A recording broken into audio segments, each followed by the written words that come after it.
हम सभी आत्माओं के पास एक बहुत सुंदर जादुई शक्ति है, एक ऐसी चमत्कारिक शक्ति जो हमारे जीवन को मंगलमय बना सकती है।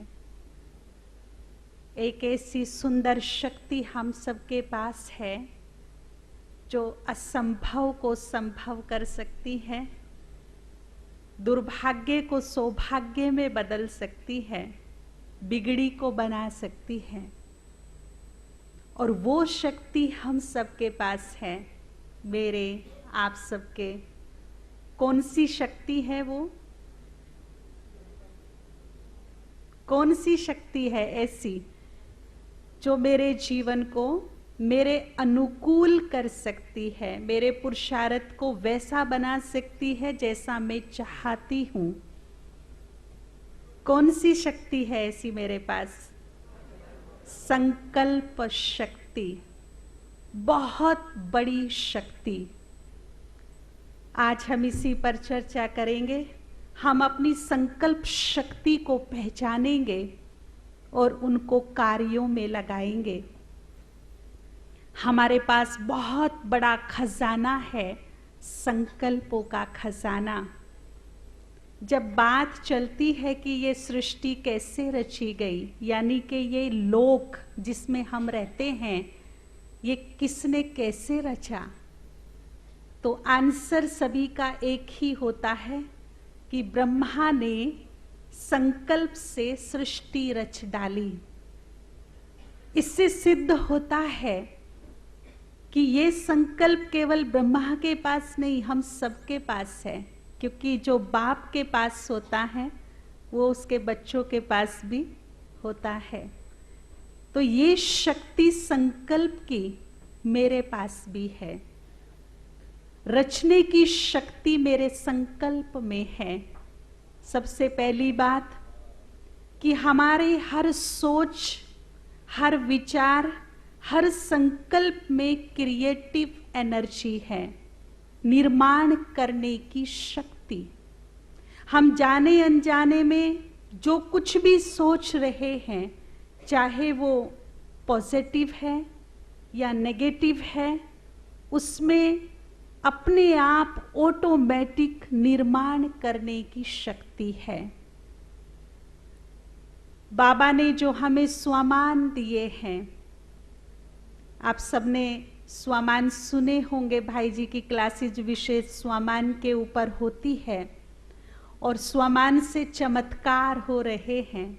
स्वमान का अभ्यास किया तो ये हो गया, स्वमान का अभ्यास किया तो पिछले 5 सालों से मुझे भी भाई जी के साथ जाने का मौका मिल रहा है। और हमने ऐसे वंडरफुल केस देखे हैं कि कई बार तो हमें विश्वास ही नहीं होता कि ये भी हो गया क्या। अभी 2 महीने पहले हम पुणे में थे, बहुत विशाल सभा थी वहाँ भी। बीच में एक छोटी सी बच्ची सभा में से उठकर आई और स्टेज पर भाई जी का हाथ पकड़ के रास करने लगी। छोटी सी थी, 12-13 साल की, 12 साल की होगी। बाद में पता चला कि इस बच्ची को जन्म से ही हार्ट में 3 छेद थे। Medical science fail. सबने जवाब दे दिया था कुछ नहीं हो सकता, जब तक इसको जीना है ऐसे ही जिए। उसकी माँ ज्ञान लिए हुए थी, उसने कांटेक्ट किया भाई जी से कि कुछ योग का प्रयोग हो सकता है। तो भाई जी ने उसको 1-2 विधि बताई। कम से कम 6 महीने के बाद हम वहाँ पहुँचे तो उस बच्ची के हार्ट के 3 छेद भर चुके थे। Report normal. पुणे के काफ़ी सारे डॉक्टर्स उस पर रिसर्च कर रहे हैं और ब्रह्मा कुमारी बहनों से भी मिले हैं कि आखिर इस राजयोग में क्या है जो ऐसी लाइलाज बीमारी भी ठीक हो गई। तो कहने का भाव ये है कि ये जो स्वमान भी हम लेते हैं, ये भी एक शक्तिशाली संकल्प है जो बाबा ने हमें हमारी स्मृति हमारी आत्मा की क्वालिटी को देखकर बताई, याद दिलाई। हमारी आत्मा की क्वालिटी कौन सी है, वो बाबा हमें स्मृति दिला रहे हैं कि तुम साधारण या निम्न क्वालिटी की आत्मा नहीं हो, हाईएस्ट क्वालिटी की आत्मा हो।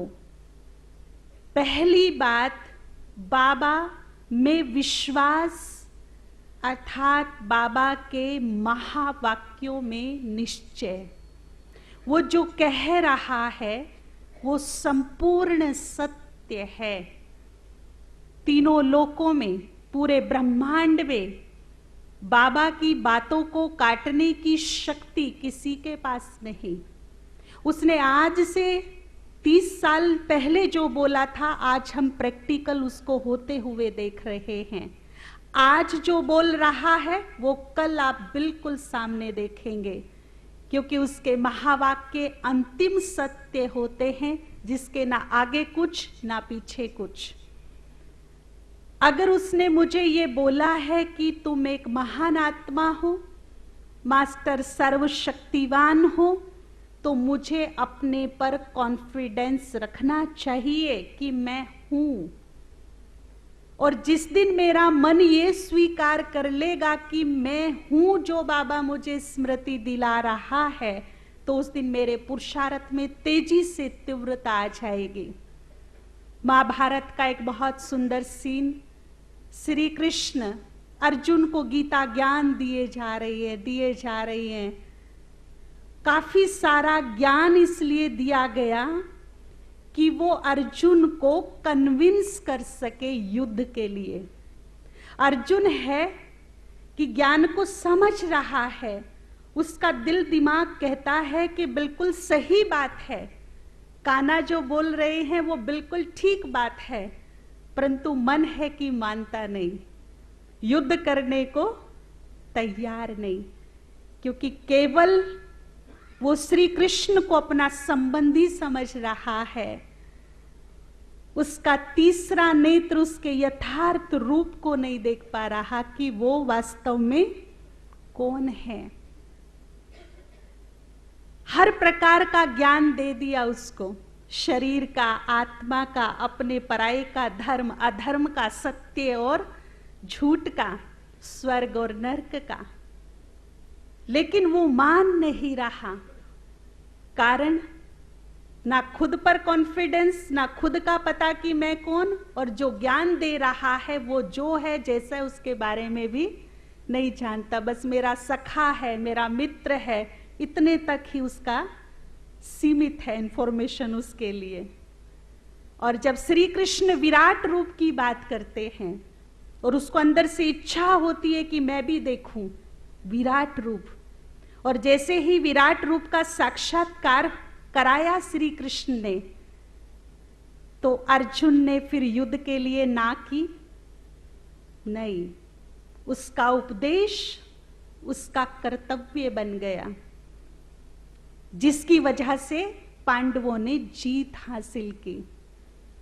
फिर वो समझ गया कि ये केवल मेरा सखा मात्र नहीं है, ये तो इससे भी ऊपर कुछ और शक्ति है। इसीलिए बाबा भी कहते हैं कि बच्चे मैं जो हूं, जैसा हूं, मुझे उस रूप में जानो, उस रूप में पहचानो। तो फिर उसका एक एक महावाक्य क्या होगा, मेरे जीवन में इस तरह समाएगा कि मेरा जीवन ही चलते फिरते गीता मैं बन जाएगा। गीता मैं, गीता सुनाने की आवश्यकता नहीं होगी, जीवन ही गीता मैं होगा। तो हमारा भी हाल यही है। भगवान ने कोई कसर नहीं छोड़ी ज्ञान देने में। तीनों लोकों का, खुद अपना, मेरा, पूरी सृष्टि चक्र का, हमारी पूरी जन्मों की कहानी, पाप पुण्य कर्मों की ये गति, सब कुछ जितना ज्ञान था उसके पास सब उड़ेल दिया उसने, कमी नहीं छोड़ी। हम भी अर्जुन की तरह कहते बहुत अच्छा है, क्या मुरली चलाई है बाबा ने, क्या बात कही है बाबा ने, लेकिन बाबा जो मुझसे चाहता है वो मैं नहीं कर पा रही हूँ। ज्ञान अच्छा है, सुन रही हूँ, खुश हो रही हूँ, लेकिन जैसी स्थिति मेरी चाहता है, जो वो मुझसे चाहता है, वो मैं अभी तक नहीं कर पा रही। रीजन, वो जो है, जैसा है, उसको उस रूप में अभी तक मैंने नहीं जाना। और जिस दिन उसको संपूर्ण रीति से जान जाऊंगी, उस दिन संपूर्णता मेरे से दूर नहीं होगी। भगवान किसे कहते हैं? भगवान शास्त्रों में जो हमें मिला है बहुत इजी वे में, जिसको हम बड़े प्रेम से, बड़े एक कॉमन ढंग से बाबा कह देते हैं, उस भगवान के बारे में गायन है कि यदि वो एक बार अपनी पलकें उठा दे तो ये सातों समुंदर सीमाएं छोड़कर पीछे हट जाएं। अगर मात्र उंगली से इशारा कर दे तो पूरा हिमालय राख बनकर उड़ जाए। अगर वो ठान ले तो 1 सेकंड से कम समय में पूरी वसुंधरा को बदलने की शक्ति, सामर्थ्य उसके पास है। वो हमारा बाबा है, उसे लोग भगवान कहते हैं। इतनी बड़ी शक्ति, सर्वशक्तिवान, सर्वोच्च सत्ता हमें प्राप्त हुई है, तो हमें उसके महावाक्यों पर फेथ, निश्चय रखना चाहिए या नहीं? अगर उसने मुझे कहा है कि मैं एक महान आत्मा हूं, तो मैं हूं, क्योंकि मैं केवल आज को देख रही हूं। उसने मेरे तीनों कालों को देखा है, परखा है, जाना है और फिर बोला है। मेरे पड़ोसी को तो नहीं बोला, मुझे ही क्यों बोला? क्योंकि इस आत्मा में कुछ तो खासियत उसे दिखाई पड़ी, इसलिए बोला। मैं मास्टर सर्वशक्तिवान हूं तो मैं हूं। ये स्वामान चमत्कार जब करेंगे जब मैं स्वीकार कर लूंगी कि मैं हूं। बस। हमारी स्थिति कैसी है? हनुमान का एक दृष्टांत देते हैं लंका पार करने का।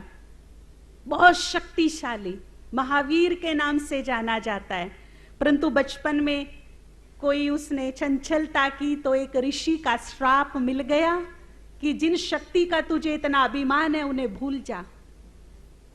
अब उसे अपनी गलती याद हुई, उसको रियलाइज हुई कि ये मैंने क्या कर डाला। ऋषि की तपस्या भंग करके श्राप ले लिया, तो वो निवेदन करता है अपना श्राप वापस ले लो। तो कहा जाता है कि महान आत्माओं के वचन खाली नहीं जाते।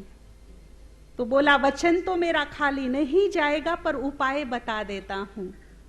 जब तुम्हें कोई तुम्हारी शक्तियों की याद दिलाएगा तो पुनः तुम्हारी शक्ति जागृत होकर काम करना शुरू कर देंगी। अब उसे लंका जाना है, सागर पार करना है, तो मन विचलित है। इतना विशाल सागर में कैसे पार करूं? इतने में ही उनके सखा वहां खड़े हैं और वो उसको याद दिलाते हैं कि हे पवन पुत्र हनुमान, तुम्हारे अंदर तो वो शक्ति है जैसे पवन में होती है। जैसे पवन को बांधा रोका नहीं जा सकता, ऐसे तुमको भी बांधा रोका नहीं जा सकता। और इतना सुनते ही उसकी सुषुप्त शक्ति क्या हो गई? जागृत हो गई, वो श्राप मुक्त हो गई। ये कहानी एक हनुमान की, उसकी नहीं, ये हम सब की कहानी है। हम सब बाबा के कौन हैं? महावीर हैं, हनुमान हैं। हमारी शक्ति भी सुसुप्त अवस्था में पड़ी है और बाबा हमें बार बार स्मृति दिला रहे हो कि हे शिव पुत्र, तुम कमजोर नहीं हो सकते, तुम्हारे पास तो शिव जितनी ताकत है। एक बार अपने अंदर को झांको, देखो, भगवान जैसी ताकत तुम्हारे अंदर है। शिव पुत्र और कमजोर ये हो ही नहीं सकता, असंभव। लेकिन ये शक्तियां जागृत तब होंगी जब मैं स्वीकार कर लूंगी कि मैं हूं। बार बार मैं एक ही बात कह रही हूं। बाबा ने भी कहा है कई बार, जिसके महावाक्य अंतिम और संपूर्ण सत्य होते हैं। कई बार बाबा चिट चैट करते हैं कि बच्चे कहते हैं बाबा मुझे सहन शक्ति दे दो ना, मुझे ये शक्ति दे दो ना। तो बाबा मुस्कुराते हैं कि बच्चों को पता ही नहीं है, जिस दिन दिल से बाबा कहा था उसी दिन बाबा ने अपनी सारी शक्ति बच्चे को दे दी थी। अब बच्चे बड़े बुद्धिमान हैं। बच्चे कहते हैं कि यदि शक्ति दे दी है तो है कहां? वो काम में तो आनी चाहिए ना। मेरे पास इतनी शक्ति है और मुझे दिख नहीं रही, तो मैं कैसे मानूं? तो एक एग्जाम्पल हम देते हैं कि कोई बहुत बड़ा पहलवान बॉडी बिल्डर सोया पड़ा हो और कोई छोटा सा बच्चा उसकी चीज चोरी करके ले आए। वो उससे डरता नहीं है, उसकी कीमती वस्तु उठा के ले आता है। तो किस चीज का फायदा उठाता है वो बच्चा? नींद का। यही हाल मेरा भी है कि मैं हूं तो मास्टर सर्वशक्तिवान, परंतु मेरी समस्त शक्ति सुसुप्त अवस्था में पड़ी है। इसीलिए छोटी सी बात आती है, मेरी कीमती खुशी को, मेरी कीमती शक्ति को, चैन को, शांति को उठाकर ले जाती है। तो मुझे अपने आप को जागृत करना है, अपने अंतर्मन की शक्तियों को आवाज देनी है। जैसे किसी सोए हुए को जगाना हो तो उसे आवाज दी जाती है, जोर जोर से, या तो उसको हिलाया डुलाया जाता है, वो जग जाता है। तो ये जो स्वमान है, मोस्ट इंपॉर्टेंट पॉइंट है। स्वमान मेरी सोई हुई शक्तियों को, महानताओं को, प्योरिटी को, मेरे देवत्व को, मेरी शांति को जगाने का काम करता है। जितना जितना मैं स्वमान का श्रेष्ठ संकल्पों का अभ्यास करती रहूंगी, उतना उतना मेरी शक्तियां, मेरा देवत्व एक्टिवेट होता चला जाएगा, उभर के वो ऊपर आ जाएगा। तो मैं मास्टर सर्वशक्तिवान हूं या नहीं, क्या कहते हो? स्वीकार करता है मन इस बात को? जो कहता है मेरा मन रियली स्वीकार करता है ईमानदारी से कि मैं मास्टर सर्वशक्तिवान हूं, वो हाथ खड़ा करे। अगर छोटी सी समस्या आ जाए तो, छोटी सी समस्या आ जाए तो, छोटी सी तो छोड़ो, यदि बड़ी भी समस्या आ जाए और मैं अचल अडोल रहूं तो मैं मास्टर सर्वशक्तिवान हूं। और यदि किसी बात ने, किसी परिस्थिति ने मेरी स्थिति को हिला दिया तो मैं मास्टर सर्वशक्तिवान नहीं हूं, कमी है अभी।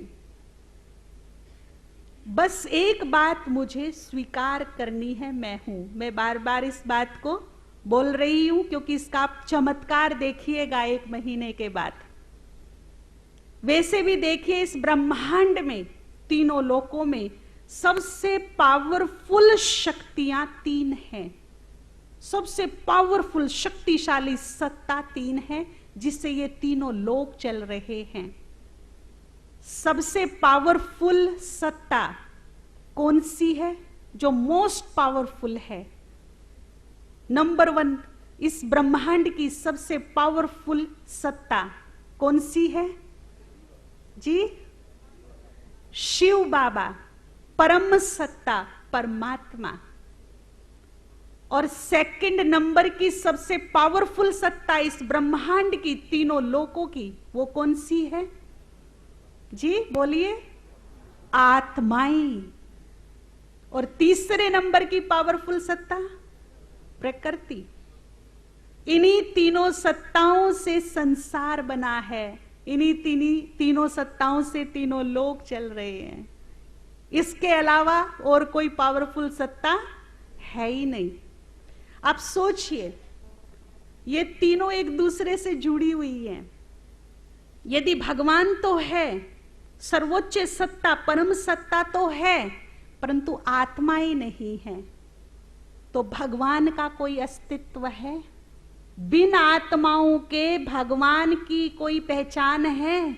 उसका कोई अस्तित्व है? अगर आज हम भगवान को जानते हैं, उसका अस्तित्व है, तो वो केवल आत्माओं की वजह से है। ठीक है ना? और यदि प्रकृति ना हो, तो आत्माओं का कोई अस्तित्व है क्या? बिना प्रकृति के आत्मा कुछ कर सकती है? बिल्कुल नहीं। तीनों एक दूसरे से जुड़ी हुई हैं। तीनों में समानताएं बहुत हैं, अंतर बहुत कम है। कि आत्मा और प्रकृति परिवर्तनशील है, वो सदा ही शिव है, वो परिवर्तनशील नहीं है।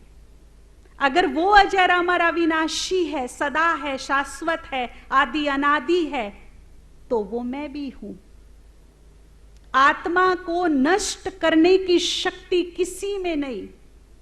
चाहे वो प्रकृति के 5 विकराल तत्व रूप भी ले लें तो भी वो आत्मा को नष्ट नहीं कर सकते। साइंस के बड़े से बड़े मिसाइल में ताकत नहीं कि वो आत्मा को भस्म कर सके। और सबसे बड़ी बात कि यदि सर्वसमर्थ अपने को कहलाने वाला, सर्वशक्तिवान जिसको कहा जाता है, जिसकी डिक्शनरी में असंभव नाम का शब्द नहीं, यदि वो खुद भी चाहे कि मैं इस आत्मा को नष्ट कर दूं, तो ये ताकत उसके पास भी नहीं है। तो अब आप बताइए, जिस सत्ता का किसी भी प्रकार से विनाश संभव नहीं, वो कमजोर है या शक्तिशाली है?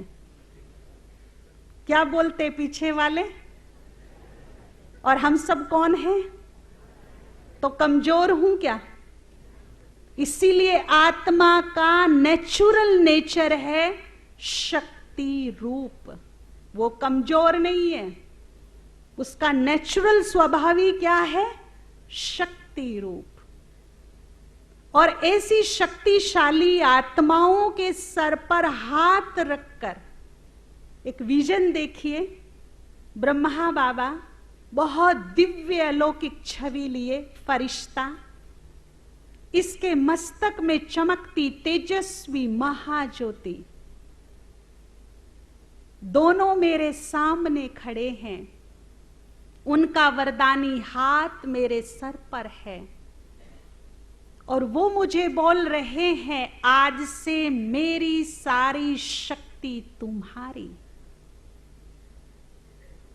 तो ऐसी शक्तिशाली आत्माएं जिन्हें भगवान की विल पावर प्राप्त हो चुकी हो, वो क्या बन जाते हैं? मास्टर सर्वशक्तिवान। मिली है बाबा की शक्ति या नहीं? प्रैक्टिकल अनुभव है कि नहीं? क्या कहती है माताएं? है ना? सभी को अनुभव है कि बाबा की ताकत मिली है, मुझे शक्ति मिली है ना? नहीं तो मैं आपको याद दिलाऊं, बड़े बड़े ऋषि मुनि, अपने आप को श्री श्री 108 भी कहलाने वाले, जिन्होंने संसार की एक चुनौती को स्वीकार नहीं किया, उस चुनौती को असंभव मानते हुए हिमालय और जंगलों का रास्ता पकड़ लिया, घर बार छोड़ दिया। और वो चुनौती थी घर ग्रस्त में रहकर अपने जीवन को पवित्र बनाना, कमल पुष्प की तरह बनाना। असंभव, नामुमकिन सिद्ध कर चुके थे। घर ग्रस्त में रहकर अपने जीवन को पवित्र बनाना असंभव ही नहीं, नामुमकिन। लेकिन संसार के इस बड़े चैलेंज को स्वीकार किसने किया? जो बहुत साधारण दिखने वाले हैं, लेकिन बड़े बड़े ऋषि मुनियों को दाद देकर बैठे हैं। ऐसे हमारे बाबा के युगलों ने, एक ने नहीं, 10 ने नहीं, 100 ने नहीं, 1000 ने नहीं, लाखों की अंदाज में इस चुनौती को स्वीकार किया। अपने घर ग्रस्त में रहकर अपने जीवन को कमल फूल की तरह बनाया कि नहीं बनाया? जब ऋषि मुनियों के पास ताकत नहीं थी तो उन साधारण सी आत्माओं के पास ताकत कहां से आई? ऊपर से।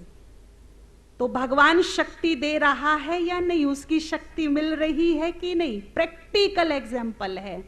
इतनी आत्माओं को मिली कि नहीं मिली? मिली ना?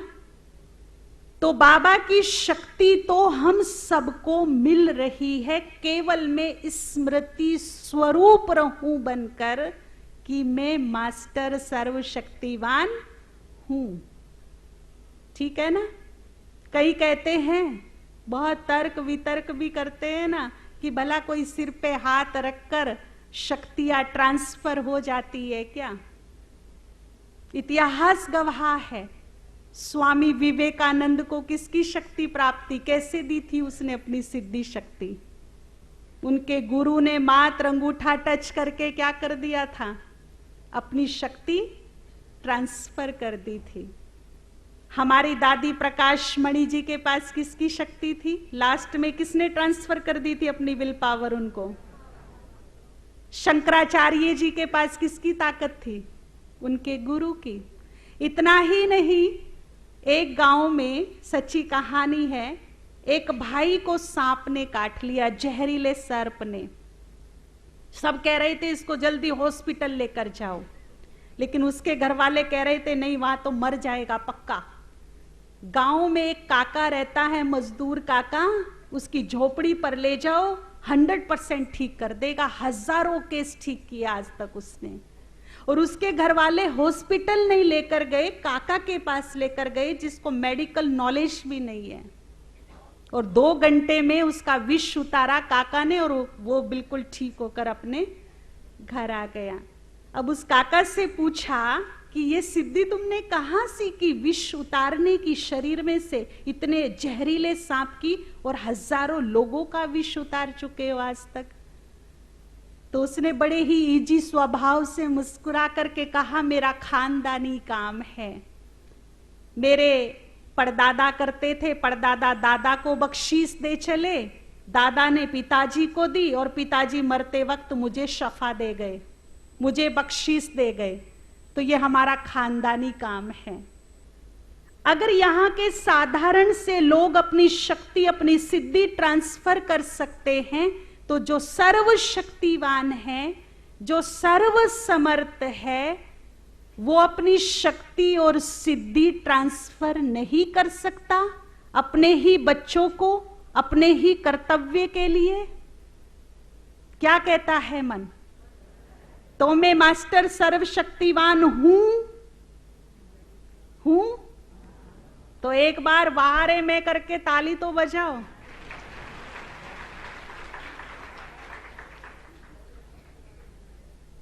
हम जितनी बार भी विद फीलिंग इस स्वमान का अभ्यास करेंगे, उतनी ही बार मेरे मनोबल को, मेरे देवत्व को, मेरी शक्ति को आवाज लगेगी और वो एक्टिवेट होगी।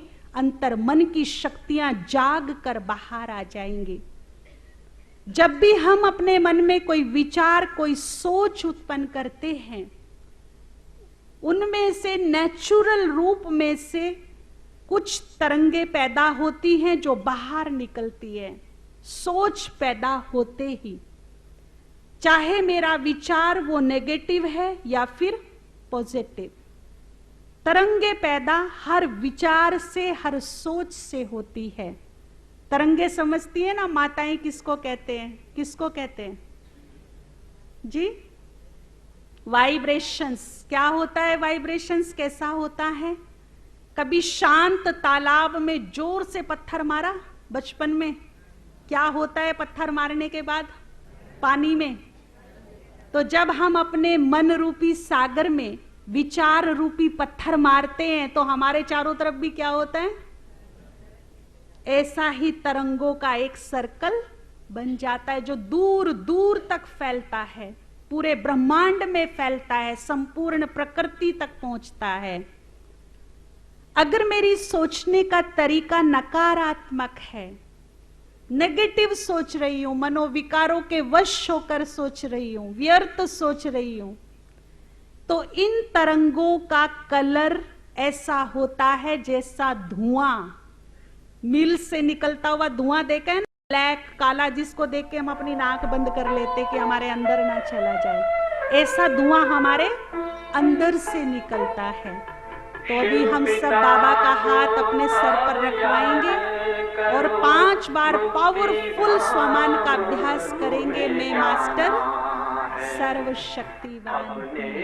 कर्मों के बल पर ही सतयुग में तुमको आना है।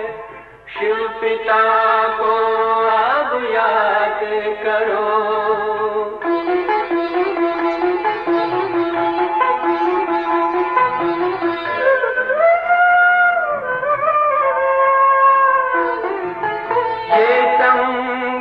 का स्वर्णिम युग है, शिव पिता फिर से आया है। ब्रह्मामुख से शिव बाबा ने वही गीता ज्ञान सुनाया है। कलयुग का अंत अब आया है, विकराल विनाश खड़ा आगे। अब हम सबका शिव पिता ने बतलाया है। शिव पिता को अब याद करो।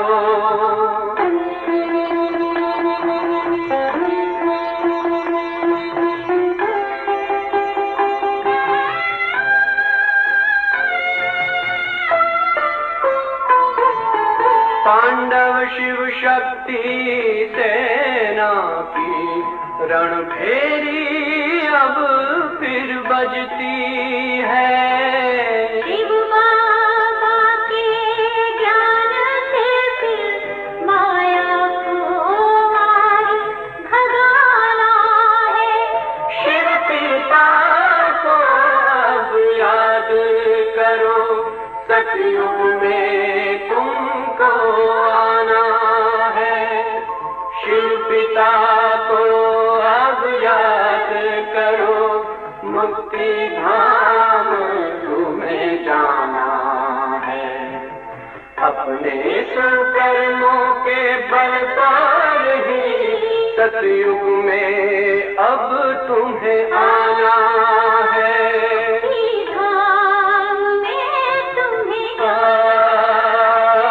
सतयुग में अब तुम्हें आना है। धाम में तुम्हें गाना है।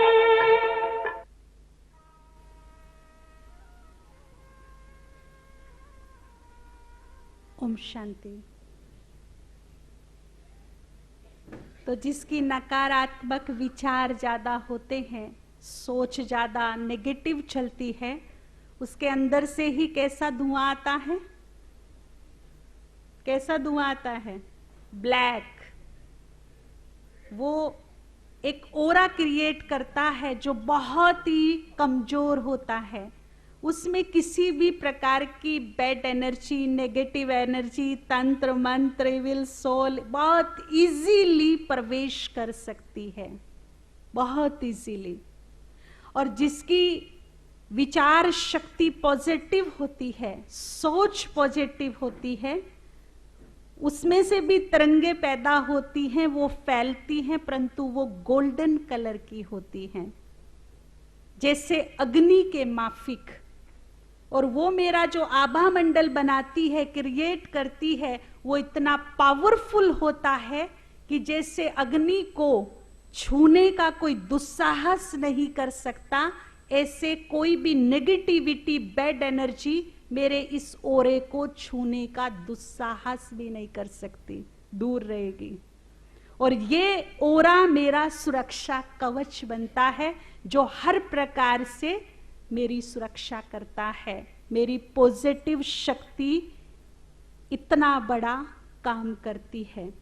और ये तरंगे केवल मुझ तक ही सीमित नहीं रहती या थोड़ी दूर तक ही नहीं जाती, बल्कि जो मेरे अति करीब है, बहुत नजदीक है मेरे से, जिससे मेरा बहुत घनिष्ठ रिलेशन है। सोचो किससे है आपका इतना घनिष्ठ रिलेशन, जिसके बिना एक पल भी जीवन की कल्पना नहीं कर सकते आप। किससे है आपका इतना घनिष्ठ संबंध, रिलेशन? जी, बाबा को तो घंटों भूले रहते हैं, उसके बिना तो एक पल भी जीवन संभव नहीं। आत्मा तो मैं खुद हूं, मेरा आत्मा तो मैं हूं ना, तो मेरा तो मैं खुद ही बोल रही हूं ना। मेरा किससे रिलेशन है ऐसा? प्रकृति से। गुड, प्रकृति से। शायद मैंने इस प्रकृति की अहमियत ना समझी हो कभी। कौन से तत्व पर बैठे हैं आप? कौन से तत्व पर बैठे हो? 5 में से एक तत्व पर बैठे हो ना। कौन सा तत्व है ये? अगर ये धरती, ये पृथ्वी तत्व कह दे, ज्यादा नहीं, केवल 5 मिनट, मैं तुम्हें स्थान नहीं देती, तो मैं इस जीवन की कल्पना कर सकती हूं? यस या नो? हवा, हवा, वायु अगर कह दे कि सदा से मैं तुम्हें मिलती आ रही हूं, जब से इस सृष्टि पर आए हो परम धाम से, केवल कुछ क्षणों के लिए मैं तुम्हें नहीं मिलती, तो क्या मैं इस जीवन की कल्पना कर सकती हूं? अगर जल जल देने को इंकार कर दे तो ये जीवन रहेगा? नहीं।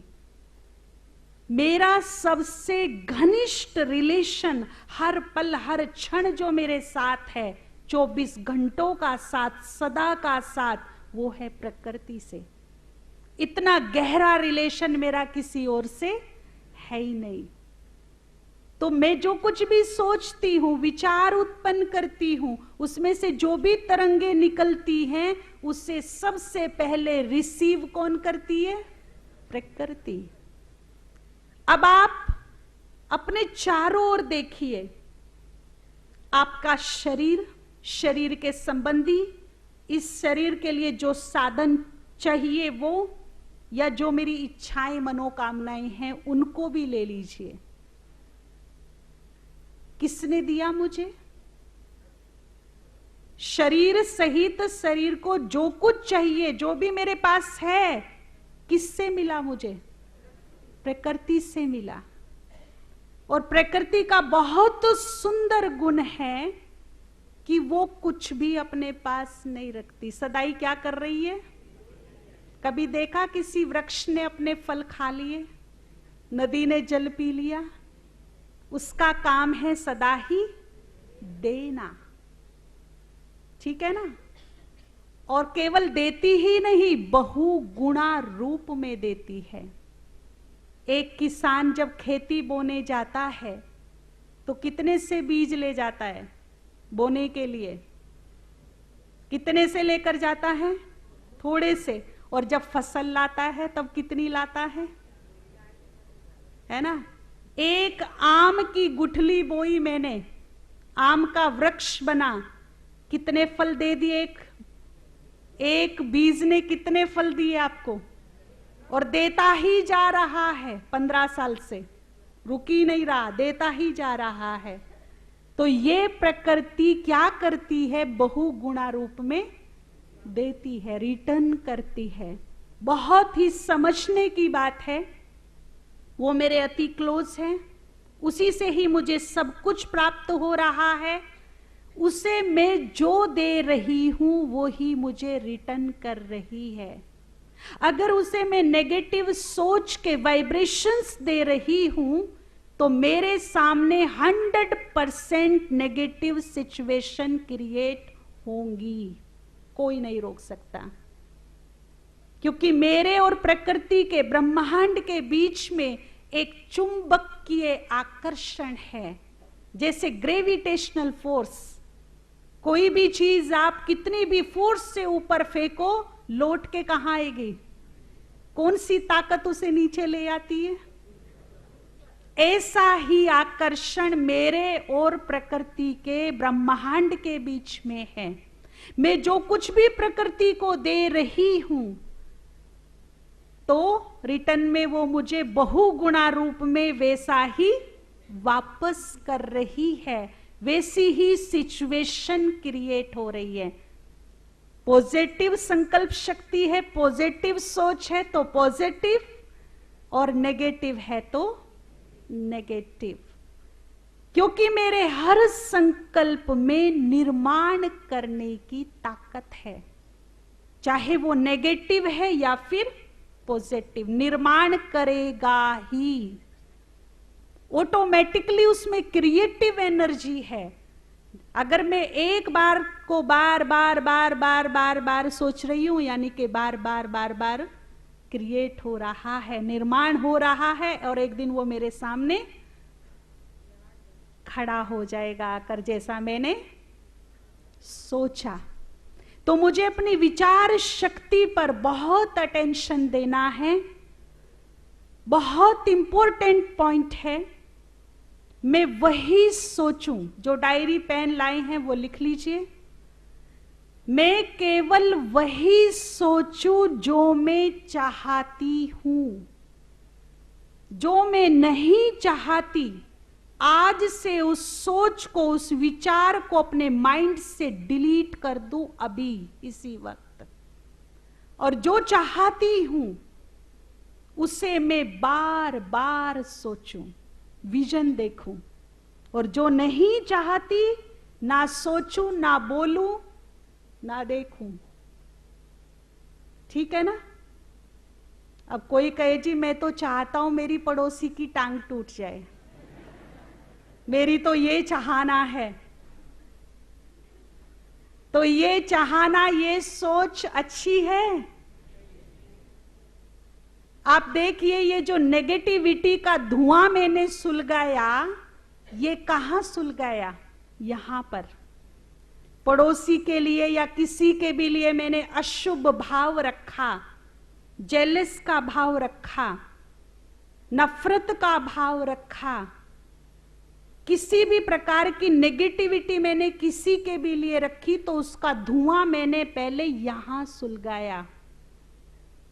ये धुआं पड़ोसी के घर बाद में जाएगा, पहले मुझे क्रॉस करेगा। तो नुकसान पहले किसका होगा? इसकी चपेट में पहले कौन आएगा? पड़ोसी बाद में आएगा। ठीक है ना? ये बिल्कुल ट्रू है। पहले मुझे भुगतान भुगतना पड़ेगा, उसके घर मेरे से होकर जाएगा ना, क्योंकि सुलगाया यहां है। और यहां से निकलने के लिए पहले मैं चाहिए, फिर मेरा आसपास का माहौल, उसके बाद वहां। इसीलिए बहुत सुंदर सीक्रेट मैं आपको बता रही हूं। दूसरों के सुखों से सुखी रहिए, दूसरों की सफलता से प्रेम कीजिए, तो आपके दरवाजे पर भी सफलता और सुख का आगमन होगा, आह्वान होगा। यदि मैं दूसरों के सुखों से जलती रही, दूसरों के सफलता देखकर ईर्ष्या करती रही, तो ये मेरे से बहुत दूर चले जाएंगे। सुख और सफलता मेरे पास नहीं आएंगे। कोई आपसे जलता हो, नफरत करता हो, उसके पास रहना चाहेंगे क्या? रहना चाहेंगे क्या? दूरी बना के रखेंगे। अगर मैं सफलता से, सुख से किसी के नफरत करती हूं, जलती हूं, तो ये भी मेरे से क्या कर लेंगे? दूरी बना लेंगे। बहुत सुंदर सीक्रेट। सबकी सफलता को मैं प्रेम करूं, वेलकम करूं, तो मेरे दरवाजे पर भी कोई मुझे बहुत सम्मान करता हो, प्रेम करता हो, तो मेरा मन करेगा ना घड़ी घड़ी कि मैं उसके पास जाऊं।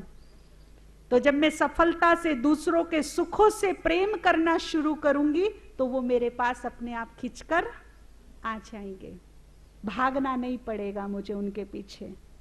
ये सिद्धांत अपने जीवन में अपना कर देखें, तो मैं वही सोचूं जो मैं चाहती हूं। जो नहीं चाहती, आज से वो मुझे नहीं सोचना, क्योंकि हर सोच में निर्माण करने की शक्ति है। और मुझे ऐसा निर्माण नहीं करना जो मैं नहीं चाहती। ठीक है ना?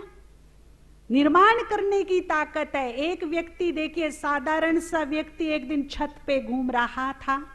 स्टारी नाइट थी, खूब सुंदर तारे झिलमिला रहे थे आकाश में। वो आकाश में तारों को देखने लगा, विचार मगन हो गया। अचानक उसके मन में एक संकल्प रौंधा, मंगल ग्रह, पर जाना चाहिए। जिस दिन उसने ये विचार, ये संकल्प किया था, उस दिन असंभव था जाना, नामुमकिन, असंभव। परंतु ये विचार, दृढ़ शक्ति उसके अंदर बढ़ती चली गई, बढ़ती चली गई, और इच्छा शक्ति ने, इस विचार शक्ति ने ऐसा निर्माण किया कि उसे वैसा रास्ता मिला, वैसे साथी मिले, वैसे साधन मिलते चले गए, और आज उसने असंभव को क्या कर डाला, चला गया ना। लेकिन पहले मन में क्या आया था, केवल विचार। इस तरह से विचारों में निर्माण करने की क्या होती है, ताकत होती है, शक्ति होती है। अब सोचिए, ये शक्ति तो मेरे पास भी है, जो उस साइंटिस्ट के पास थी, संकल्प शक्ति, ये तो मेरे पास भी है ना। अगर वो अपनी संकल्प शक्ति से मंगल ग्रह पर जा सकता है, असंभव को संभव कर सकता है, तो क्या मैं अपने विचार शक्ति से अपने जीवन को मंगलमय नहीं बना सकती? क्या बना सकती हूं या नहीं? बना सकती हूं। केवल वो ही सोचूं जो मैं चाहती हूं। अगर मैं नहीं चाहती कि मेरे दिन कभी खराब आए, मुझे लोग दुर्भाग्यशाली कहें, तो आज से सोचना, बोलना बंद कर दीजिए। ये सर पीटना बंद कर दीजिए, किस्मत को कोसना बंद कर दीजिए कि मैं दुर्भाग्यशाली हूं। अच्छे खासे लोग अपना सर पीटते रहते हैं, मैं तो हूं ही बैड लकी, मैं तो पैदाइशी किस्मत खराब हूं, मेरा तो दुर्भाग्य ही ऐसा है। आप चाहेंगे कि आप दुर्भाग्यशाली बने?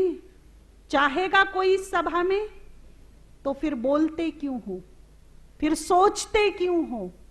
जब चाहते नहीं तो सोचते क्यों हो? इसीलिए बाबा बार बार बार हमें अटेंशन दिलाता है, व्यर्थ से मुक्त। क्यों? क्योंकि व्यर्थ संकल्पों में निर्माण करने की ताकत उनमें भी होती है। अगर मैं दिन में अपने आप को 10 बार बोलूं, सोचूं कि मैं बैड लकी हूं, अनलक्की हूं, मैं दुर्भाग्यशाली हूं, तो सौभाग्य वहां से चला जाएगा, दुर्भाग्य आ जाएगा। दूसरी मोस्ट इंपॉर्टेंट पॉइंट, उसे भी लिख लीजिएगा, 2 अपोजिट एक टाइम में एक स्थान पर इकट्ठे नहीं रह सकते। 2 अपोजिट एक टाइम में एक स्थान पर इकट्ठे नहीं रह सकते। जैसे अभी प्रकाश है तो इसका अपोजिट क्या नहीं है?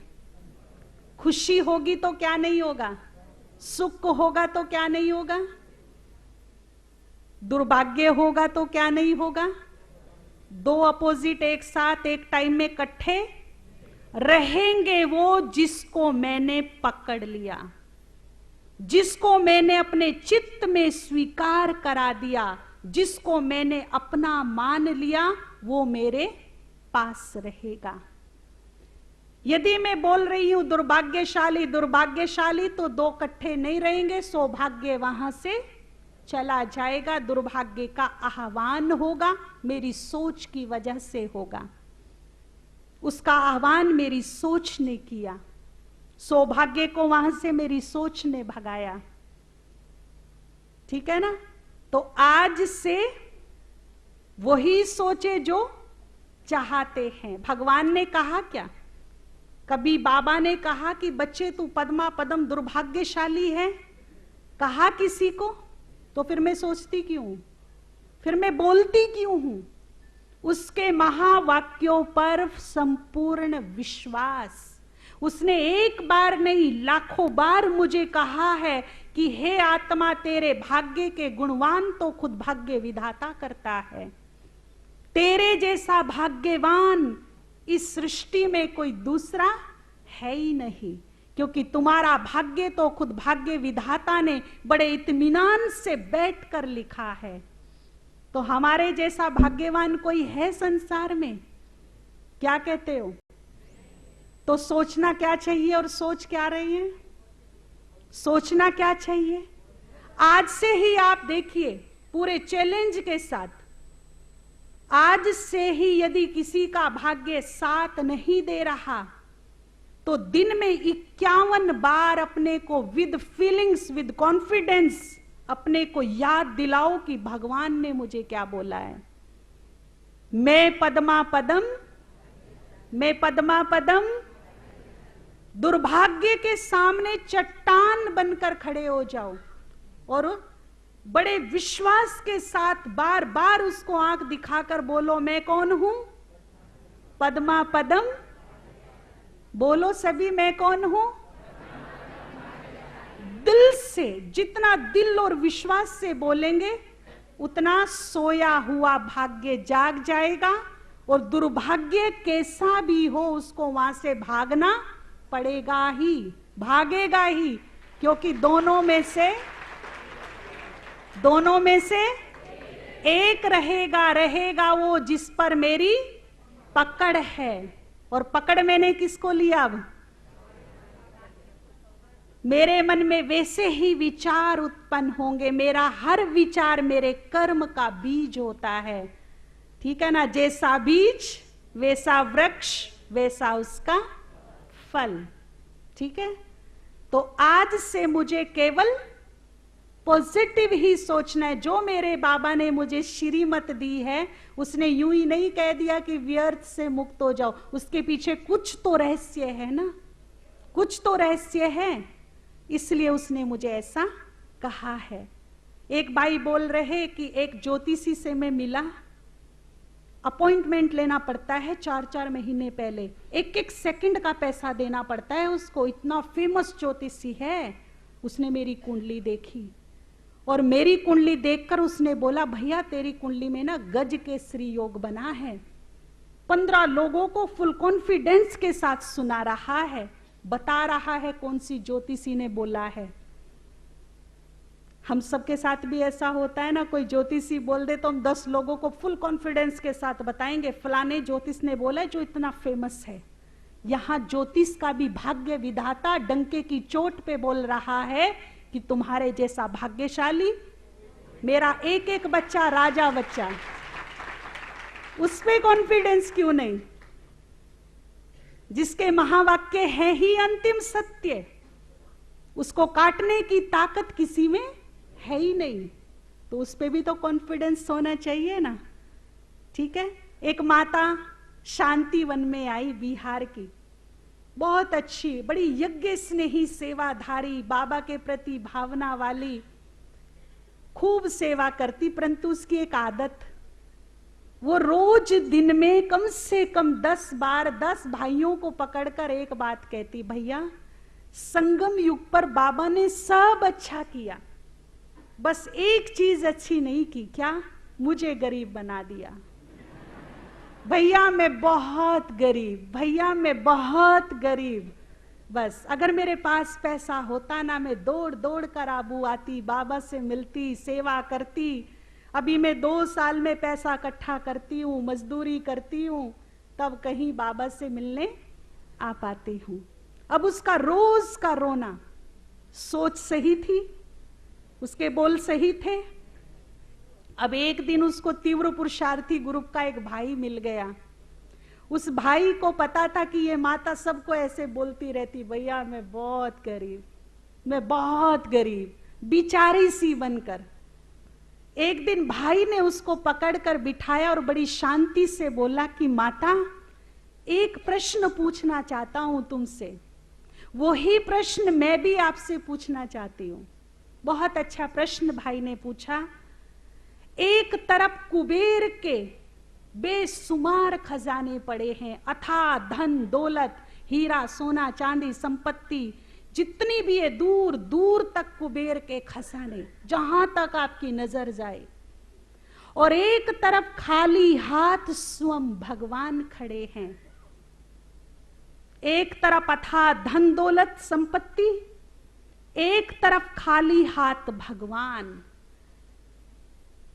आपको कहा जाए दोनों तुम्हारे हैं परंतु एक मिलेगा। चाहे कुबेर के खजाने पसंद कर लो, चाहे भगवान का हाथ पकड़ लो। दोनों में से किसको लेना चाहेंगे आप? वाह, सबकी आवाज भगवान के लिए। कोई कुबेर का खजाना नहीं लेना चाहता है? तो माता ने भी बड़े उछल के कहा, नहीं भैया, मैं तो भगवान को पकड़ूंगी। अच्छा, फिर भाई ने बोला, जिस भगवान के लिए तूने कुबेर के खजाने छोड़ दिए वो तो तुम्हें प्राप्त हो गया, फिर तू गरीब है क्या? कुबेर के खजानों से कीमती कोई दौलत मेरे सामने खड़ी है, वो मुझे मिल गई, जिसके लिए मैंने कुबेर के खजाने छोड़ दिए, तो मैं गरीब हूं क्या? मेरे जैसा साहूकार तो पूरी दुनिया में कोई नहीं है क्या? जिसे भगवान मिल गए हों वो गरीब हो सकता है क्या? इस दुनिया की सबसे बड़ी दौलत, सबसे बड़ी ताकत जिसको मिल गई हो, वो गरीब हो सकता है? क्या कहते हो? नहीं हो सकता। लोगों की क्या मान्यता है कि धन में सुख है, धन मेरी आवश्यकताओं को पूरा करता है, नो डाउट करता है, धन की एक अपनी ताकत है, परंतु धन सब कुछ है, ये बिल्कुल गलत है, बिल्कुल गलत। पुणे में एक भाई हमें अपने घर में लेकर के गए। ऐसा घर हमने तो अपनी लाइफ में पहली बार देखा। इतना सुंदर आलीशान महल की तरह, इतना बड़ा बड़ा गार्डन, स्विमिंग पूल, इतना सुंदर घर की एक एक चीज को हम हाथ लगा के देख रहे थे कैसा है। बताया कि पता नहीं कितने 50 करोड़ रुपए लगा करके बंगला बनाया। फिर भाई घर के अंदर लेकर गया तो फर्नीचर ये उस देश से मंगाया, ये उस देश से मंगाया। अच्छा, बड़ी एक एक एंटीक पीस, एक एक ऐसे हम देख रहे थे, हमने भी पहली बार देखा, ऐसा भी होता है क्या? फिर भाई अपने कमरे में लेकर गया, बोला प्योर चंदन की लकड़ी का बेड 25-30 लाख का, गद्दे मैग्नेटिक 15 लाख के। वेरी गुड, देखा दबा दबा के, बड़ा अच्छा है। फिर भाई बाहर आया, पानी वानी पीने लगे, धीरे से कान में बोला, बहन जी एक प्रॉब्लम है। क्या? नींद नहीं आती। 50 लाख के बेड पर नींद नहीं आती। बेड किस लिए होता है? तारे गिनने के लिए। किस लिए होता है? और एक बेचारा टूटी फूटी खटिया पर खराटे मार के सो रहा है, तो अमीर कौन है? कौन अमीर है? जो तारे गिन रहा है या खटिया पे सो रहा है?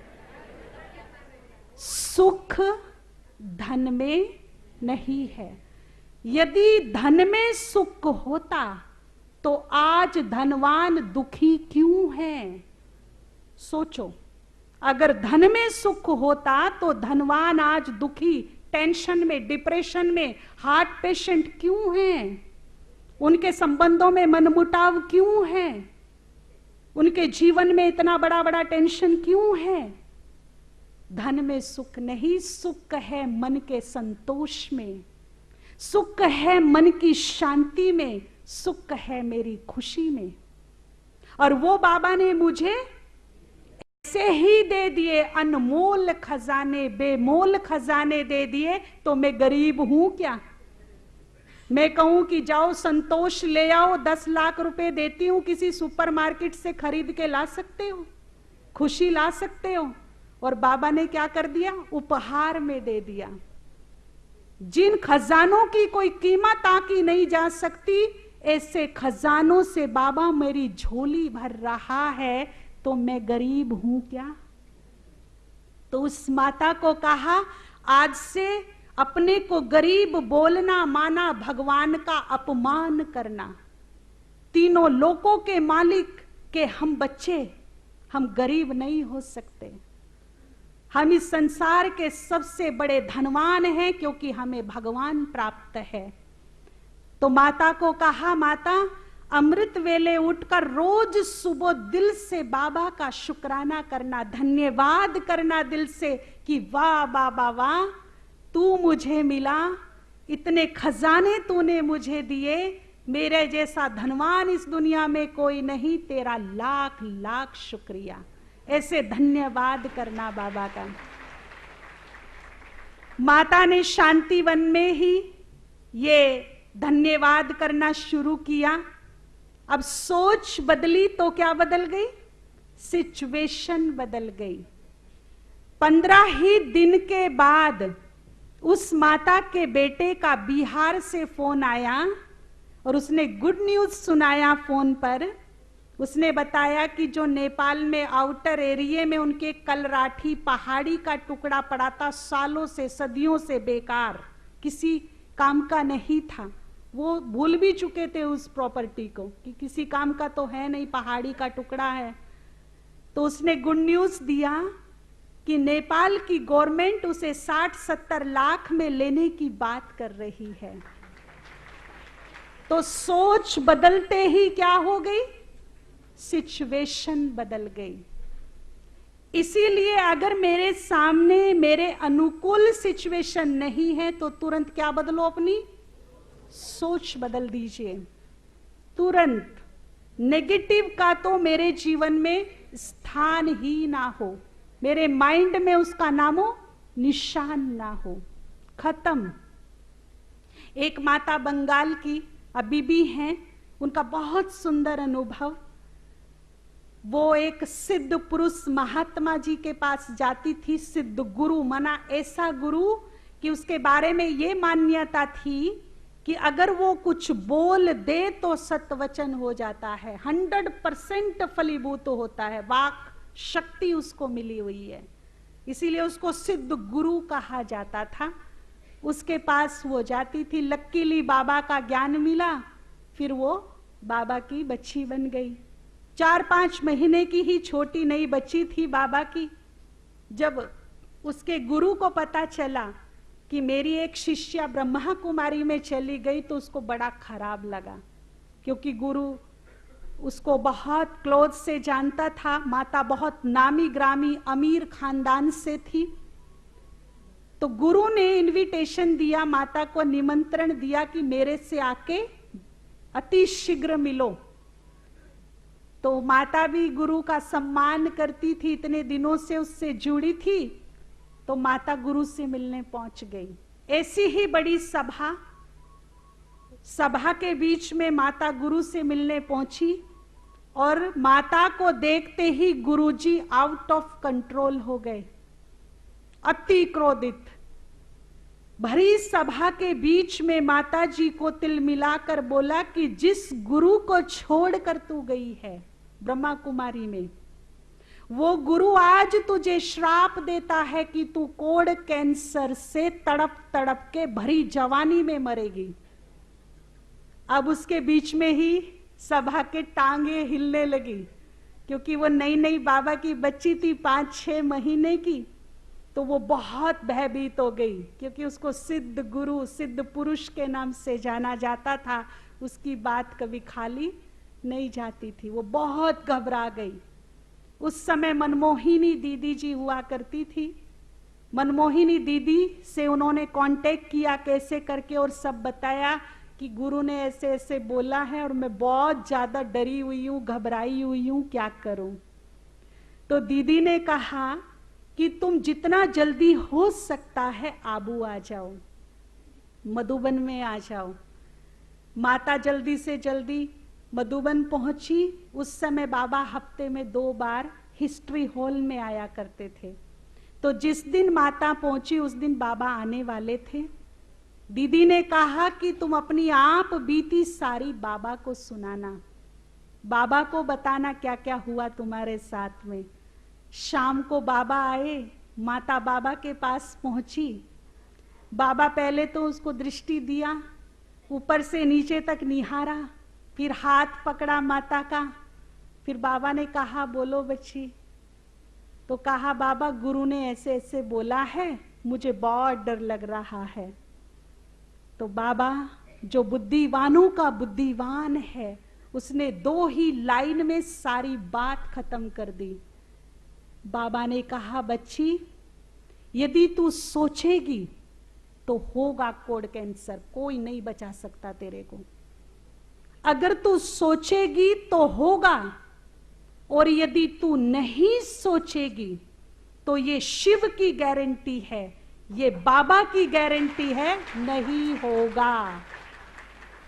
सोचेगी तो बाबा भी नहीं बचा सकता, नहीं सोचेगी तो बाबा गारंटी लेता है नहीं होगा।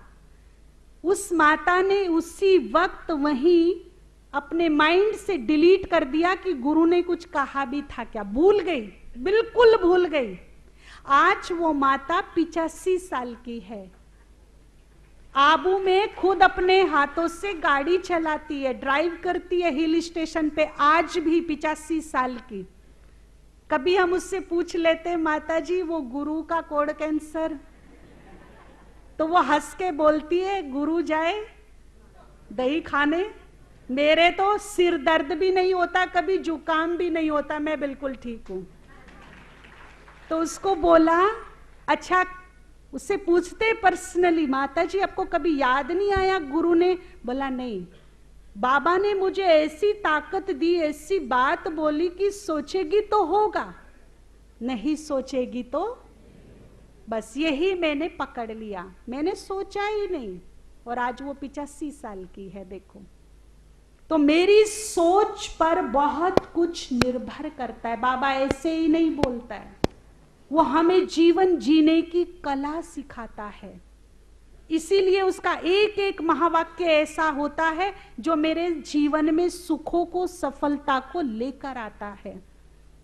केवल मैं उनको फॉलो करूं, बस मुझे सुनना ही नहीं है, बल्कि क्या करना है, फॉलो करना है। तो मेरा जीवन खुशनुमा ना बने ये हो ही नहीं सकता।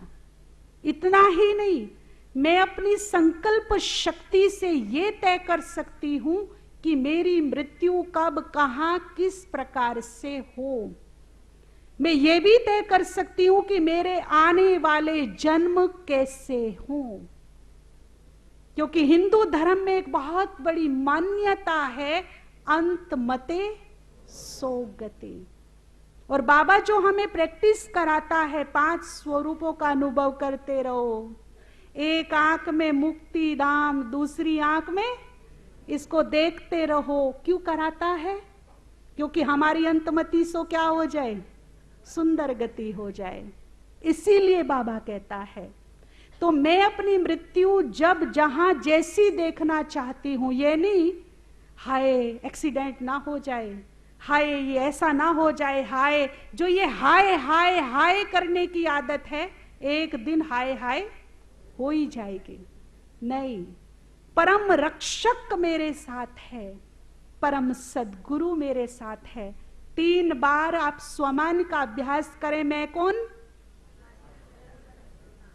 ये सोचते ही तरंगे कैसी हुई, पावरफुल। ओरा कैसा बना, जो ओरा मेरी क्या करेगा, सुरक्षा करेगा। हर नेगेटिविटी से, हर बैड एनर्जी से मेरी क्या करेगा, सुरक्षा करेगा। तो मैं बाबा को साथ लेकर 3 बार स्वमान का अभ्यास करके घर से निकलूं, तो जैसे गई थी वैसे ही वापस। हाय हाय नहीं करना, ये नेगेटिव संकल्प नहीं।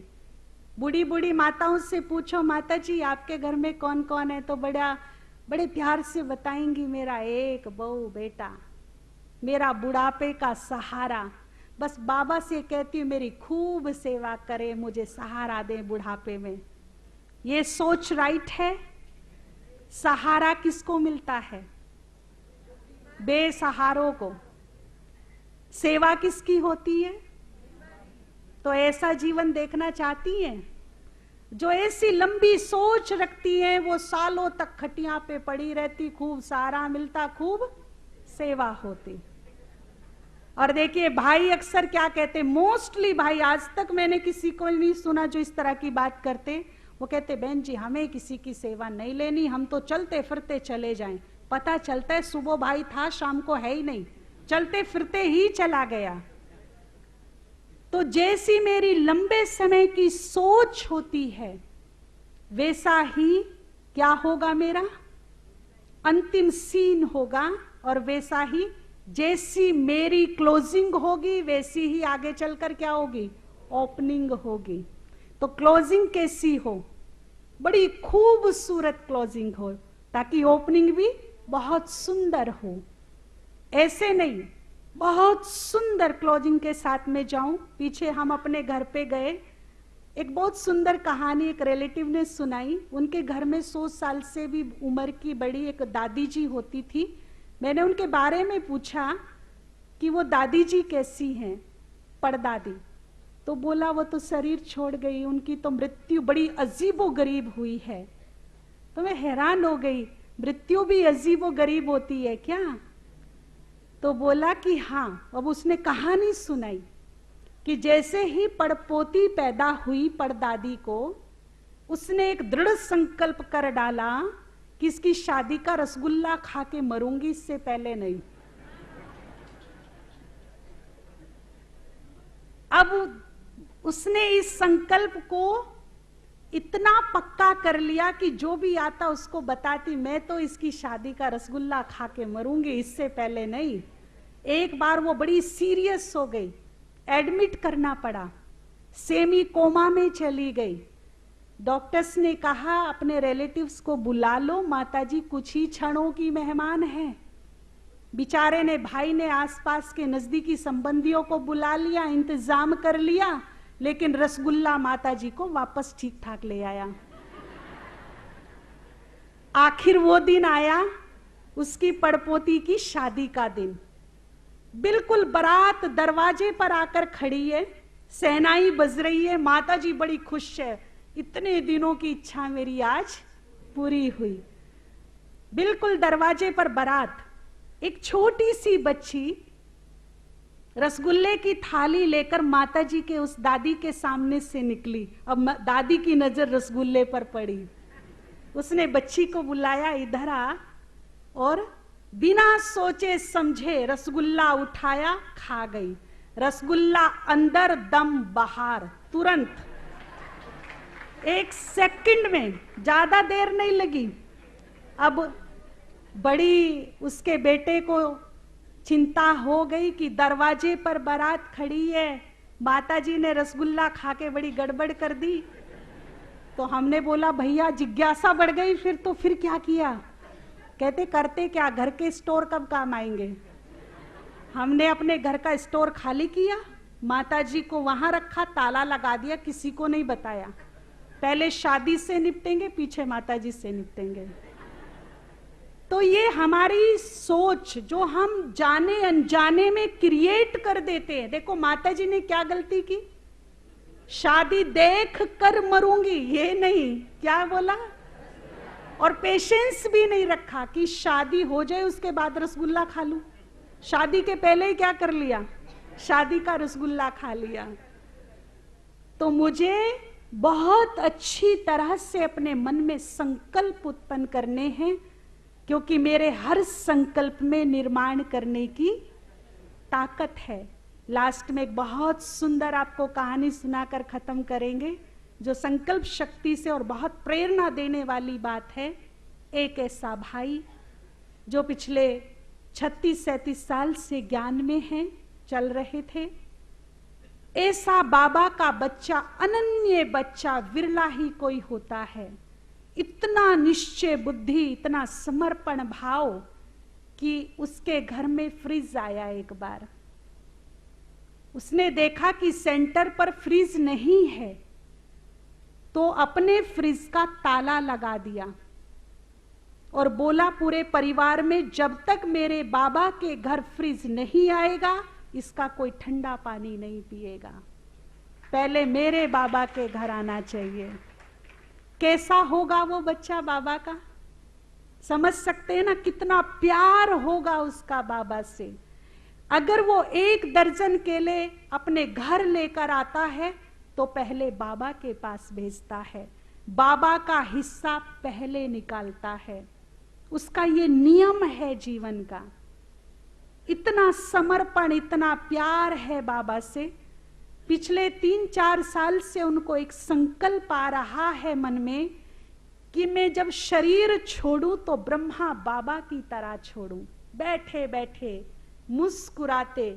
और उनकी एक बड़ी गहरी इच्छा है कि जब मेरा अंतिम श्वास निकले, आखिरी श्वास, तो मेरी दिल की गहराइयों से निकले मेरा बाबा।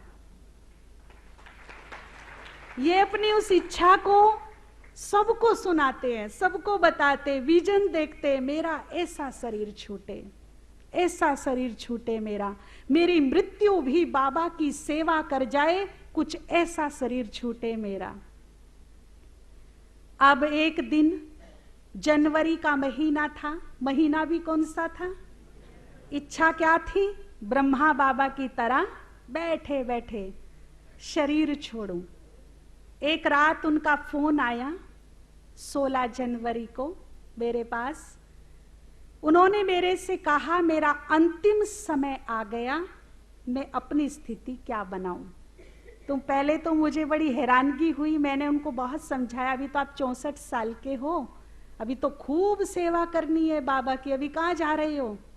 तो उन्होंने बहुत स्ट्रिक्टली मेरे से बोला कि मैं जितना पूछूं केवल उतना ही उत्तर दो, मेरे पास टाइम नहीं है, मेरा अंतिम समय आ गया, मैं अपनी अंतिम स्थिति क्या बनाऊं। तो मैंने उनको कहा कि यदि आपको ऐसा लग रहा है तो आप अभी से फील कीजिए कि आप बाबा की गोदी में हो और बाबा का हाथ आपके सर पर है। फिर 3 बार उनसे बुलवाया लास्ट में कि दिल से बोलो मेरा, प्रेम से बोलो मेरा बाबा। 3 बार बुलवाया। अजपा जाप लगा है उसी वक्त से, हर श्वास में वो मगन होकर बोल रहे हैं मेरा बाबा, मेरा बाबा, मेरा बाबा। फिर रात के 2:30 बजते हैं, उनकी श्वास खिंचने लगती है। वो अपने परिवार के लोगों को बुलाते हैं, कहते भाई ठंडी बहुत है, चाय पी लो, फिर मौका नहीं मिलेगा, मेरी मृत्यु सामने खड़ी है। तो सब हंसने लगे, हमें तो कुछ दिखाई नहीं दे रहा, आपको कैसे दिखाई पड़ रहा है, रिपोर्ट सब ठीक है।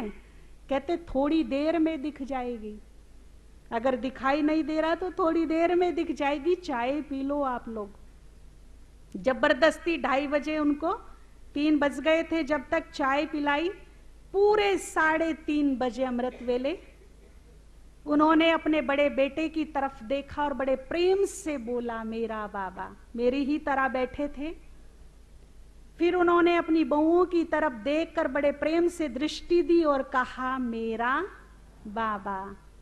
फिर उनकी युगल सामने खड़ी थी, युगल का हाथ हाथ में पकड़ा, वही सीन जो दादी और ब्रह्मा बाबा का था। हाथ में हाथ पकड़ा और बड़े प्रेम से दृष्टि देकर कहा मेरा बाप, और आत्मा उड़ गई। जैसा सोचा था, जैसा विजन बनाया था, जैसा उन्होंने दूसरों को 3-4 साल पहले से बताया था, सेम वैसी ही उनकी अंतिम स्थिति। ये है मेरे संकल्प की पावर, ताकत। मैं अपने अंतर मन को जो गोल दे देती हूं वो जिन की तरह उस पर काम करता है। इसीलिए मनोवैज्ञानिकों ने अंतर मन को नेक्स्ट टू गॉड बोला है। बस एक बार उसमें मेरा संकल्प चला जाए, फिर वो उस पर अपने आप काम करता है। और ये आत्मा कोई और नहीं थी, ये बताते मुझे बड़ी खुशी हो रही कि वो मेरे लौकिक पिताजी थे। और उससे भी ज्यादा खुशी ये है कि मुझे ज्ञान में कब से हूं नहीं पता, जब मैं बहुत छोटी हुआ करती थी तो कैसेट हुआ करती थी, टेप रिकॉर्ड। उन्होंने मेरी आवाज रिकॉर्ड की थी कैसेट में और उन्होंने बोलना सिखाया था मुझे, मेरा बाबा बोलो, मेरा बाबा बोलो, ऐसे। तो मैं तोतली भाषा में बोलती थी मेला बाबा ऐसे करके। तो वो कैसेट बड़ा संभाल के रखा था। कभी कभी मुझे सुनाते थे कि इधर आओ, जब हमने तुम्हें बोलना सिखाया ना तुम ऐसे बोलती थी तोतली भाषा में। और मुझे खुशी इस बात की है कि जिसने मेरे मुख से पहला शब्द निकलवाया मेरा बाबा, अंतिम समय में उसके मुख से निकलवा दिया मेरा बाबा। इस तरह से उन्होंने मेरे को खास डायरेक्शन दी थी कि मेरी मृत्यु पर कोई आंसू ना बहे। वहां हमारे 2 सेंटर हैं, 2-2.5 हजार लोग तो अपने थे, बाकी बाहर के थे, वो पॉलिटिशियन थे, 5-6 हजार लोग। हमने अनाउंसमेंट किया, आबू से पहुंचे हम फ्लाइट पकड़ के कि कोई भी नहीं यहाँ आंसू बहेगा। ये एक महान आत्मा की मृत्यु हुई है। लोगों को दिखना चाहिए कि शिव के लाल कैसे जाते हैं। और बड़े बड़े बुजुर्ग बोल रहे थे जो 80-80 साल के थे कि काश हमारी भी अंतिम यात्रा ऐसी हो। पूरा ब्रह्मांड जैसे ओम शांति के नारे से गूंज रहा था। बहुत पीसफुल्ली उनकी अंतिम यात्रा निकली बाबा की याद में। और सबसे बड़ी बात जो चाहना थी कि मेरी मृत्यु भी सेवा कर जाए, आज उनकी मृत्यु के बाद वहां की क्लास डबल हो गई है, जो उनकी मृत्यु से प्रेरणा ली जिन्होंने। तो ये संकल्प भी पूरा हुआ।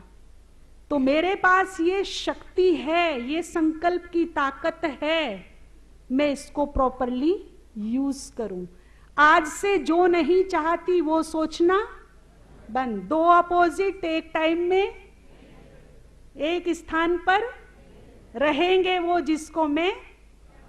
तो आज से कोई चिंता नहीं, कोई भय नहीं, कोई टेंशन नहीं, सबको विदाई दे दो, ब्रेन खाली कर दो, भगवान को अर्पित कर दो। सब सारी सृष्टि का बोझ उठाता है, मेरा थोड़ा सा बोझ नहीं उठा सकता क्या? वो उठाएगा यदि मैं दिल से उसको समर्पित कर दूं, तो दिल से समर्पित कर दूं और सही समय की वेट करूं, इंतजार करूं, पेशेंस रखूं। अभी आपका बाह्य मन क्या हो गया? विचारों की गति कैसी हो गई? जैसे ही बाह्य मन विचारों की गति शांत होती है, अंतर्मन क्या हो जाता है? जग जाता है। तो आप चाहेंगे कि आपको अंतर्मन की शक्तियों की जागृति कैसे होती वो अनुभूति करनी है? कौन कौन चाहता है? हाथ उठाएं।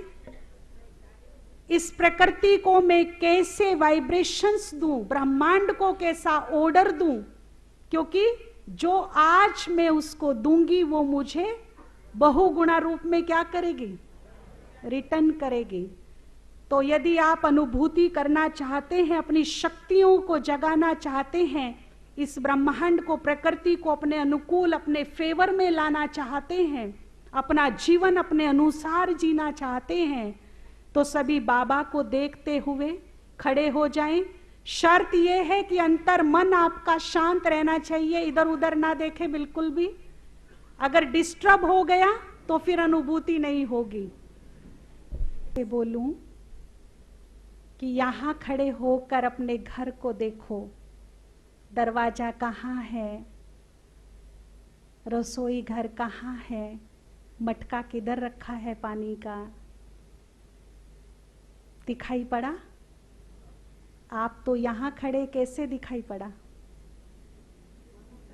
तो जैसे अभी मन और बुद्धि के नेत्र से अपना घर देखा, इसी प्रकार से अब अपने को देखो कि मैं बादलों के बीच में, आकाश में फरिश्ता खड़ा हूं, बिल्कुल अकेला,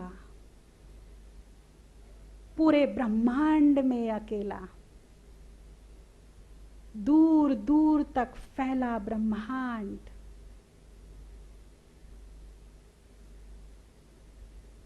फील करें, बाप दादा मेरे समीप खड़े हैं, उनका शक्तिशाली सुरक्षा भरा हाथ मेरे सर पर है। इस संसार की सर्वोच्च शक्ति का हाथ मेरे सर पर, उसके साथ मैं कंबाइंड हूं। अब मैं संसार में सबसे अधिक शक्तिशाली हूं। शिव के साथ कंबाइंड।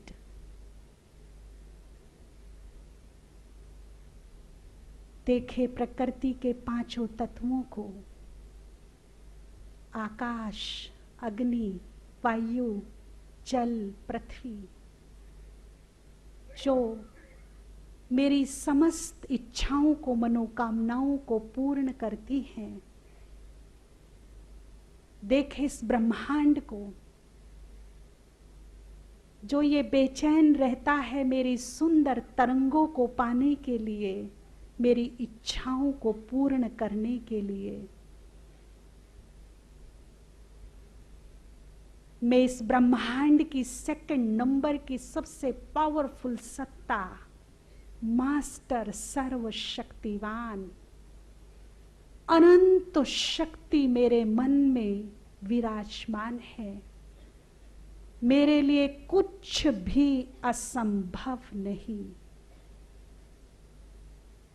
आज से कोई भी चिंता, भय मुझे परेशान नहीं कर सकता। हर भय को आज से विदाई लेनी होगी मुझसे। महाकाल के बच्चे किसी से डर नहीं सकते। आज से मेरा जीवन मेरे अनुकूल होगा। मैं अपने भाग्य का निर्माण खुद करूंगी। आज से मेरी खुशी मेरे हाथ में होगी। मेरी सोच मेरे अनुसार होगी। आज गवाह बनेंगे ये सूरज, ये चांद, ये तारे कि शिव पुत्र कैसे अपने भाग्य को बदलते हैं, चारों युगों को बदलते हैं। अपने हाथ खोल देंगे। सर्वाधिक वाइब्रेशंस हमारी हथेलियों से और नेत्रों से निकलते हैं। नेत्र खुले, हथेली खुली, बिल्कुल एंजल, फरिश्ता, पूरे ब्रह्मांड में मैं अकेला बाबा के साथ। एंजॉय करें इस पल को, इस क्षण को। बाबा का शक्तिशाली हाथ मेरे सर पर है। कोई भी तूफान में ताकत नहीं जो मुझे डुबा सके। अब मैं जो बोलूं, अपने अंतर मन में उस आवाज को जाने देना और उस आवाज को अंतर मन में भेजने का तरीका है विश्वास और भावना। जितने विश्वास और भावना से बोलेंगे उतनी ही अंतर मन की शक्तियों को आवाज लगेगी, सौभाग्य को आवाज लगेगी, उनका आह्वान होगा, वो एक्टिवेट होंगे, चार्ज होंगे। दूर दूर तक मेरे ये वाइब्रेशंस फैलेंगे और प्रकृति इन्हें ऑर्डर के रूप में बुक करके मेरी समस्त मनोकामनाओं को सदा सदा के लिए पूर्ण कर देगी। अब जो मैं बोलूं, दिल से बोलना, विद फीलिंग्स, एंजॉय करना इस पल को, खुल के बोलना बिना किसी संकोच के। मैं दिल से बोलिए, दिल से बोलिए, मैं इस ब्रह्मांड में, तीनों लोकों में, चारों युगों में पद्मा पदम सौभाग्यशाली, अति खुश नसीब, दिव्य बुद्धि से संपन्न, चरित्रवान, धनवान, निरोग, निर्विघ्न, धनवान, मास्टर सर्वशक्तिवान हूं। अनंत शक्ति मेरे पास है। परमात्म शक्ति मेरे पास है। मैं हर बुराइयों को जीतने की ताकत रखती हूं। मैं विजयी रतन हूँ,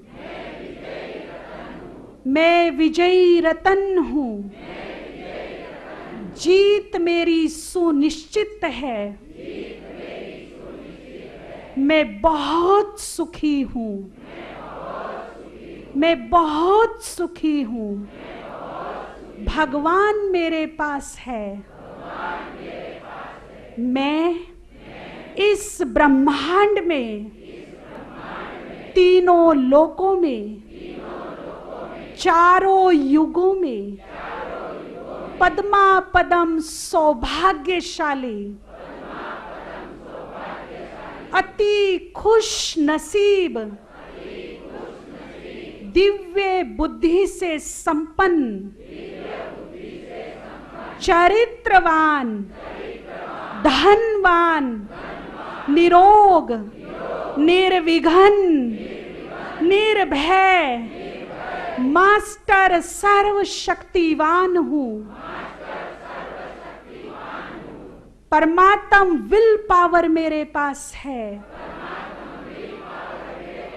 अनंत शक्ति मेरे पास है, माया को जीतने की ताकत मेरे पास है, मैं विजयी हूँ, मैं विजयी हूँ, सफलता मेरी है, मैं एक महान आत्मा हूँ, अनेक महानताएं मेरे पास हैं, मैं परम पवित्र हूँ, मैं परम पवित्र हूँ, पवित्रता की ताकत मेरे पास है,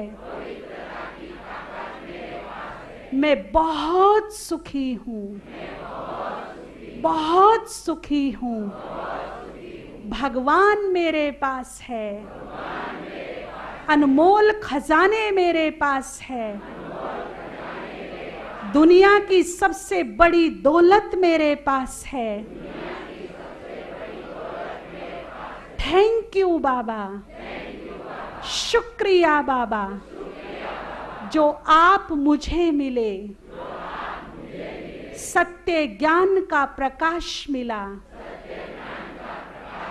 सौभाग्य बनाने का मौका मिला, आपका लाख लाख धन्यवाद, शुक्रिया बाबा, धन्यवाद बाबा, धन्यवाद, थैंक यू वेरी मच।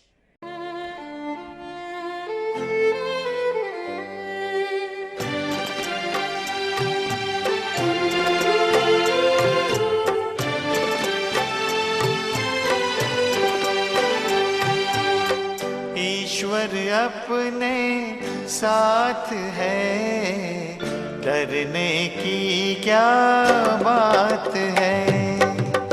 ईश्वर अपने साथ है, डरने की क्या बात है।